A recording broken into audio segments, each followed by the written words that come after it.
জরুরি ডাকে গুলশানে বিএনপি চেয়ারপারসনের কার্যালয়ে যান দলের স্থায়ী কমিটির 9 জন সদস্য।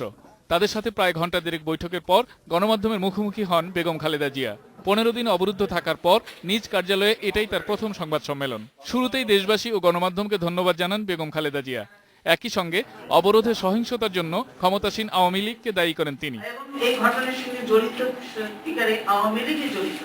আমরা কোনো সময় এই গান পাউডার বলেন বা ওই যে পেট্রোল বোমা বলেন এগুলো কখনো ব্যবহার করিনি। অতীতে আওয়ামী লীগ করেছে, এখনো তারা ক্ষমতায় থেকে পুলিশকে সঙ্গে নিয়ে এই কাজগুলো করছে। তিনি বলেন, ক্ষমতায় যেতে নয়, মানুষের ভোটের অধিকার ফিরিয়ে দিতেই এই আন্দোলন। সরকার আন্দোলনের নিয়মতান্ত্রিক সব পথ রুদ্ধ করছেন বলেও অভিযোগ করেন তিনি। চলমান সংকট নিছক কোনো আইন শৃঙ্খলার সমস্যা নয়, এটি রাজনৈতিক সংকট। এর রাজনৈতিক সমাধানের উদ্যোগ গ্রহণের জন্য আমরা আবারও আহ্বান জানাচ্ছি। প্রশ্নের জবাবে জোট নেত্রী বলেন, দাবি আদায় না হওয়া পর্যন্ত চলমান কর্মসূচি অব্যাহত থাকবে। এই মুহূর্তে আমাদের অন্য কোনো কর্মসূচি নেই। অবরোধ সহ অন্যান্য যে কর্মসূচিগুলি আমরা যেটা দিচ্ছি সেই কর্মসূচি আমাদের অব্যাহত আছে এবং অব্যাহত থাকবে পরবর্তী ঘোষণা না দেওয়া পর্যন্ত।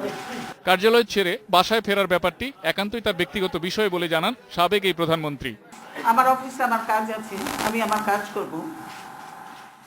আমার যখন যেখানে যদি অবরোধ প্রত্যাহার করে নিয়ে থেকে আমার যখন যেখানে ইচ্ছে হবে সেখানে আমি যেতে পারি, সেটাই হলেই বোঝা যাবে যে অবরোধ প্রত্যাহার হয়েছে কিনা।